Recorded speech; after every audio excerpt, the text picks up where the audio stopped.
A internet, com todos os seus recursos, é uma ferramenta que pode contribuir com o aprendizado. Isso é um fato. Porém, é preciso cautela quando falamos de redes sociais, principalmente no que se refere às crianças. A maior parte dos especialistas em educação consideram que rede social não é lugar para a criança. E os motivos são diversos e relevantes. Cyberbullying, violência gratuita e desmedida, conteúdo impróprio e até pedofilia são os diversos motivos para nos mantermos vigilantes com o acesso das crianças ao mundo virtual. Mas quais os cuidados que devemos ter? O que pode ser considerado crime na internet? Qual o papel da escola nesse trabalho de alertar e conscientizar pais e alunos? Este é o tema da entrevista de hoje que você acompanha agora. Olá para você que está acompanhando o programa Conhecer e Aprender. Na nossa entrevista de hoje a gente vai conversar com a Luziane Figueiredo sobre redes sociais e as crianças. Como todos sabemos, nós vivemos em um mundo extremamente conectado, não é verdade? E as crianças e jovens têm interesse, querem também postar suas fotos, compartilhar vídeos e até as informações. Mas é aí que entram as preocupações, não é verdade? Como para muitos, a internet é uma terra sem lei. Nós acabamos expostos a diversas situações e as crianças e jovens não estão isentos de tudo isso. Cyberbullying, agressões verbais e até pedofilia rondam a rotina de quem está conectado nas redes sociais. E os pais e as escolas devem estar atentos a tudo isso para não piorar a situação. E para conversar mais, a Luziane vai tirar as nossas dúvidas a respeito de tudo isso. Tudo bem, Luziane? Tudo bem, tudo bem. Muito obrigada pelo convite. Eu gosto muito, né, de participar de programas como o seu, porque a gente tem a oportunidade de trazer as informações para as pessoas, né? E eu costumo dizer que, assim, nós estamos vivendo, Cássia, a época de toda essa revolução tecnológica, não só da internet, mas de uma revolução tecnológica, porque o que nós tínhamos há pouco tempo, né? Há pouco tempo, a gente sempre fala de tecnologia, é há pouco tempo, né? Quer dizer, nós tínhamos, assim, quais eram os veículos de comunicação que a gente tinha? A gente tinha o jornal, a TV e o rádio, né? E, assim, era muito difícil, assim, que as pessoas pudessem fazer uma interação online, como a gente tem hoje com a internet, né? No rádio até que era mais fácil, porque o cidadão ligava e fazia uma participação ao vivo num programa, enfim. Na TV já era um pouco mais difícil, porque a gente precisava, a menos que fosse um programa ao vivo, mas tinha que ter toda aquela, como tem que ter ainda hoje, né? Toda aquela produção, todos aqueles equipamentos para fazer uma transmissão ao vivo. E nos jornais impressos, havia ali a seção de cartas, onde o cidadão faria uma reclamação, uma sugestão, coisa do tipo, e era publicado ou não, dependendo da linha editorial, muitas vezes do veículo de comunicação. E a internet? A internet veio trazendo toda essa evolução, dando uma possibilidade fantástica para o ser humano, que é a de poder compartilhar, a de poder trazer a sua informação, né? Nós vivemos num país em que o Brasil teve um problema de censura, teve um período de censura muito grande, e quando a Constituição foi promulgada em 1988, ela assegurou, trouxe de volta todos aqueles direitos que nós tínhamos, direitos fundamentais, né? E um deles é o direito à liberdade de expressão. Essa liberdade de expressão, assegurada pela Constituição, ela é livre e plena, ou seja, qualquer um de nós pode dizer o que pensa, pode manifestar o seu pensamento, pode divergir, pode concordar, enfim, pode manifestar o seu pensamento da forma que achar melhor, né? Mas também, ao mesmo tempo em que a Constituição trouxe essa possibilidade de liberdade, ela também trouxe a responsabilidade. Então, quer dizer, nós somos livres para manifestar os nossos pensamentos da forma que nós acharmos melhor, mas nós também somos responsabilizados por aquilo que você posta de forma ilícita ou de forma violadora, especialmente quando a gente está falando dos direitos da personalidade. Quais são os direitos da personalidade? É o direito à honra, à imagem, à intimidade e à privacidade. São direitos fundamentais que a gente não pode emprestar, não pode alugar. Mesmo depois da morte, esses direitos ainda são garantidos à pessoa natural, né? E o que nós vivemos hoje, então? Nós temos uma geração, falando de criança e adolescente, nós temos uma geração que nasceu na internet. Hoje a gente percebe o pai, né, muito feliz na maternidade, a mãe está ali tendo o filho e ele está fotografando e postando na internet. Olha, veio ao mundo o João, a Maria, o Vitor, né? E ali a fotinha da criança toda enrugadinha e tal. Então nós temos hoje a internet trouxe essa possibilidade fantástica para a gente. E os aparelhos eletrônicos nos possibilitam isso cada vez mais. A última pesquisa do Comitê Gestor da Internet, por exemplo, diz que 49% da população brasileira tem computador em casa conectado à internet. Imagine você, a gente num país que atravessa uma crise na economia, uma crise política, uma crise em vários setores, a gente tem metade da população com acesso à internet, com computador em casa. Quer dizer, é um avanço muito grande, né? Mas a gente precisa utilizar essa tecnologia e todo esse avanço tecnológico para melhorias, para conseguir melhorias na educação, na saúde, em todas as áreas que são áreas fundamentais para o ser humano, não é? Luziane, na questão da área educacional, né? Muitas instituições dizem, profissionais alegam que não é viável ter crianças e redes sociais. Essa combinação não é bacana.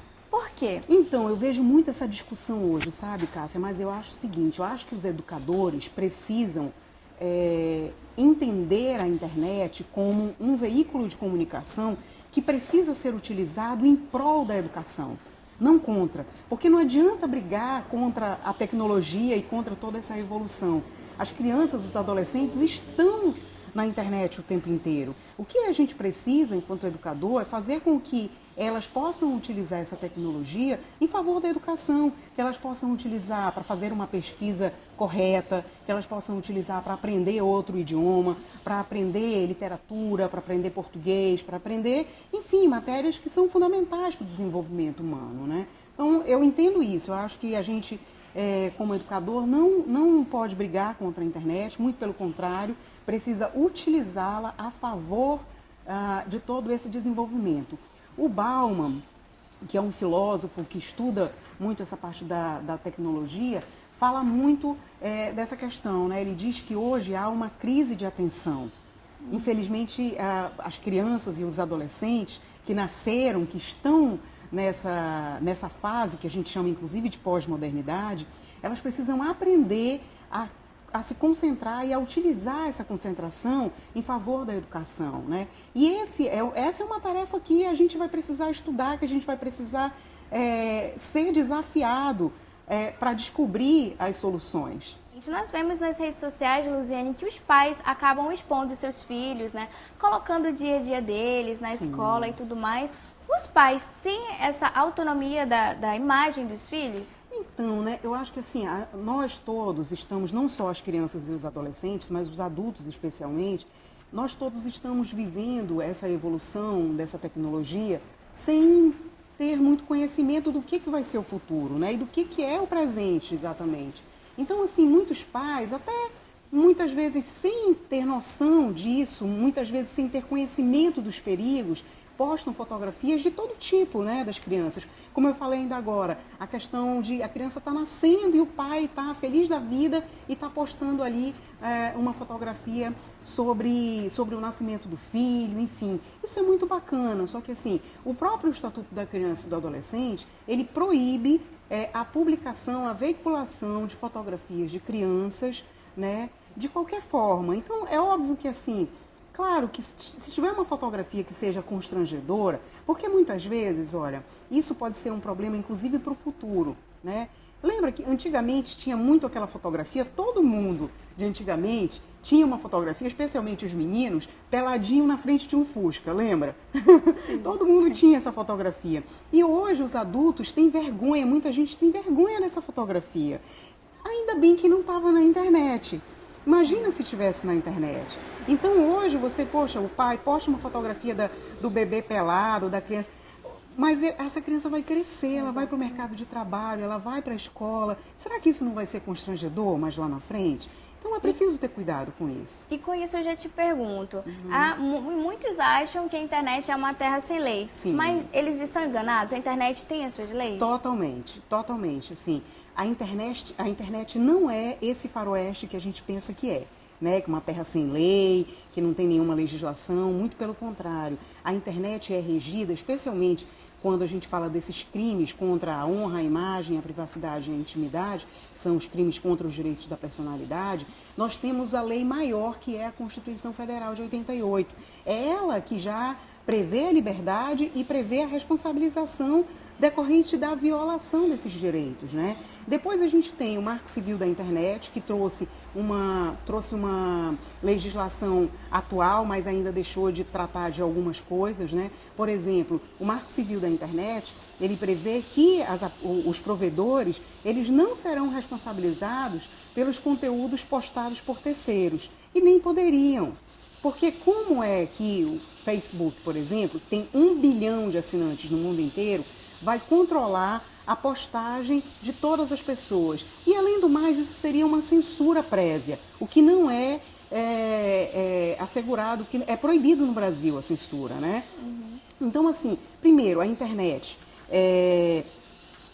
Não tem ninguém anônimo na internet, não pense que você está por trás de um perfil fake que ninguém vai lhe encontrar. Não existe perfil anônimo, porque todo computador, todo notebook, todo celular tem um chamado endereço IP, que através desse endereço a polícia, o Ministério Público, a Justiça podem chegar a quem fez aquela postagem ilícita. Inclusive, a polícia agora recentemente atuou num caso muito interessante assim, que havia postagens ilícitas e ela conseguiu, através da Justiça, no mandado de busca e apreensão, foi lá, pegou todos os computadores e descobriu quem realmente fazia as postagens.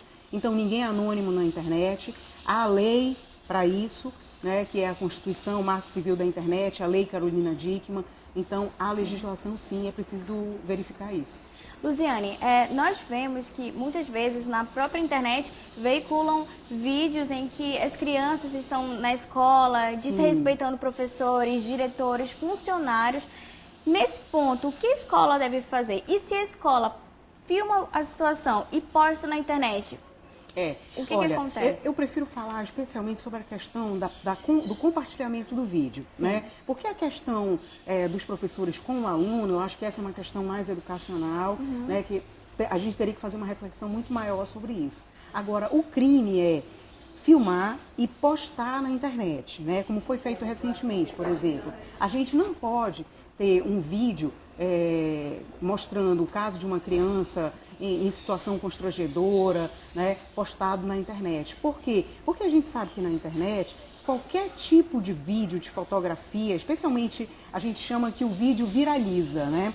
Viraliza. E em momentos, em minutos, aquele vídeo rodou o mundo inteiro. A gente não sabe quantas pessoas viram, quantas pessoas compartilharam, quantas pessoas curtiram, porque muitas vezes você viu, mas você não curtiu e não compartilhou, né? Então a gente não tem a noção disso. Quantas pessoas realmente compartilharam, qual é o tamanho daquele dano. O crime realmente é compartilhar esse vídeo, isso a gente não pode fazer, né?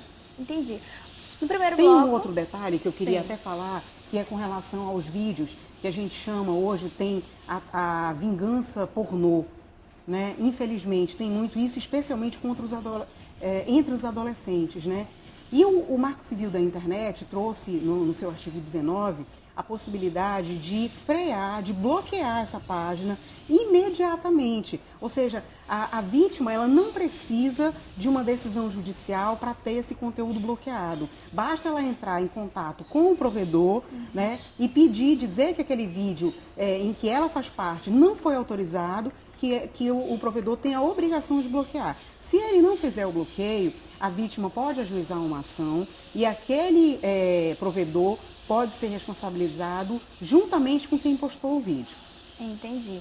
Voltando à questão da internet ser a grande aliada de jovens e crianças, claro, né? Tem que ter o controle, os pais têm que estar monitorando, né? Você disse que apoia essa situação de que a internet seja utilizada para a educação. Exatamente. Como que a escola ou os pais podem conscientizar os seus filhos de tudo isso? Olha, eu acho que aí é diálogo, né? É diálogo, não tem outra alternativa. Os pais precisam ficar atentos. Tem muitos pais que falam assim, não tenho Facebook. Mas meu filho tem, os meus filhos todos têm. Eu preciso ter também. Eu preciso ter, nem que seja para observar o que eles estão fazendo, para observar como funciona aquilo. Trata-se de uma fiscalização? É uma fiscalização? É. Mas tem que ser assim, porque a gente precisa saber o que os filhos estão fazendo, com quem eles estão lidando, né? O que eles estão postando na internet. Eu trouxe aqui, Cássia, inclusive, 17 dicas que eu acho que os pais poderiam, especialmente, observar na internet com os filhos, né? Principalmente orientá-los que eles não divulguem nome completo, senha, endereço, isso é fundamental.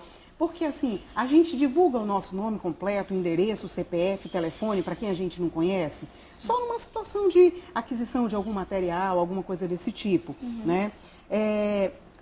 Eu sempre digo assim, você tem uma fotografia, quando eu falo para adolescentes, né? Você tem uma fotografia que você quer postar na internet, mas aí pense o seguinte, essa fotografia você postaria no outdoor ou você publicaria na televisão, que é um grande veículo de massa?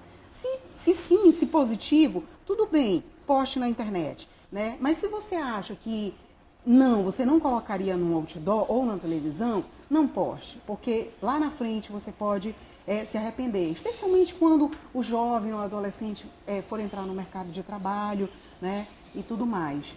Luziane, eu vou te pedir para você dar pelo menos 2 dicas. Sim. E depois você acompanha nas redes sociais o restante das dicas que a Luziane tem pra gente. Então, pronto. Eu acho que assim, uma que é fundamental, comunique-se com respeito, tenha civilidade, né? Como no dia a dia você não vai tratar um colega de forma pejorativa, não vai criar um apelido, não vai criar algo que vá constrangê-lo, faça o mesmo na internet. E a outra seria ter muito cuidado em aceitar pessoas estranhas na sua rede social.